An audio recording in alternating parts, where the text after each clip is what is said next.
जवळ-जवळ ऑगस्टमध्ये साड्यांची शॉपिंग केली होती आणि तेव्हापासून व्हिडिओ टाकायचं म्हटलं, पण काही झालंच नाही. ऑगस्ट गेला, सप्टेंबर गेला, ऑक्टोबर गेला, आता जस्ट नोव्हेंबर चालू झाला आणि तेव्हा साड्या घेतल्या होत्या. कारण मग गौरीच्या वेळेस वगैरे गौरींना वगैरे साड्या नेसवायला येतात म्हणून फक्त 2च साड्या घ्यायच्या होत्या आणि घेतल्या. जवळजवळ 9-10 साड्या घेतल्या असतील आणि एकतर कधी साड्यांच्या दुकानात जात नाही, गेलं तरी एवढ्या साड्या घेतल्याशिवाय कधी बाहेर येत नाही.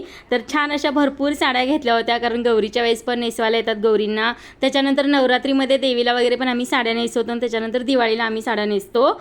मग गौरी गणपतीच्या यायच्या अगोदरच सगळ्या साड्यांची शॉपिंग वगैरे केली होती. तर मला अर्चनाला सेम घेतल्या होत्या थोड्याशा. यांनी मिस्टरांनी एक बड्डेची ॲनिव्हर्सरीची गिफ्ट दिली होती आणि तर 2-3 साड्या आहेत तर त्या एकसारख्याच होत्या. डिझाईन एकसारखीच होती, कलर वेगवेगळे होते.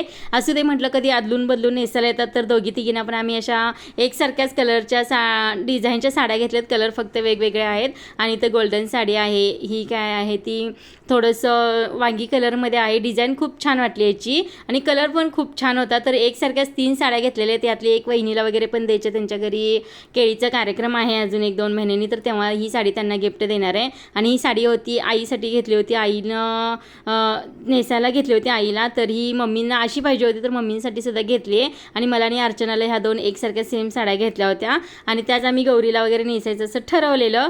आणि तर छानपैकी अशी शॉपिंग केली वगैरे. ब्लाऊज वगैरे शिवायचे आहेत असं ठरवलं, कारण गौरी गणपती यायच्या अगोदरच आपण हे सगळे ब्लाऊज वगैरे शिवून घ्यायचे असं ठरवलं.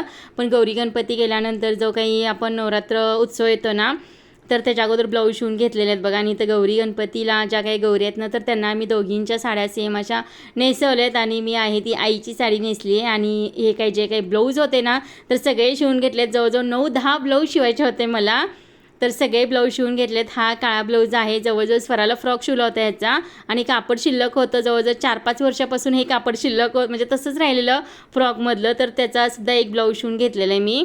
आणि हे सगळे ब्लाऊज गौरी गणपती झाल्यानंतर शिवलेत नवरात्र यायच्या अगोदर, जेणेकरून नवरात्रात आपल्याला वेगवेगळ्या साड्या वगैरे घालायला येतील. तर इथं आईचे पण 1-2 ब्लाऊज आहेत, वहिनीचे आहेत, मम्मींचा ब्लाऊज आहे, अर्चनाचं ब्लाऊज आहे.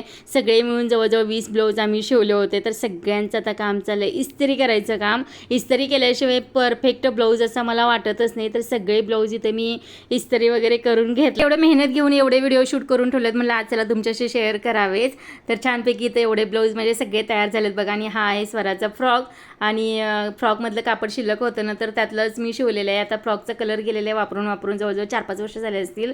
तर एवढे सगळे ब्लाऊज वगैरे शिवले. ह्या काही ज्या नवरात्रीत साड्या होत्या ना, तर त्या घातल्या. तर शॉपिंग केली 3 महिन्याच्या अगोदर आणि व्हिडिओ आता अपलोड सगळे ब्लाऊज वगैरे शिवून सगळ्या साड्या घालून झालेत. तर चला असू दे, कंटाळा थोडासा आता व्हिडिओ अपलोड करते.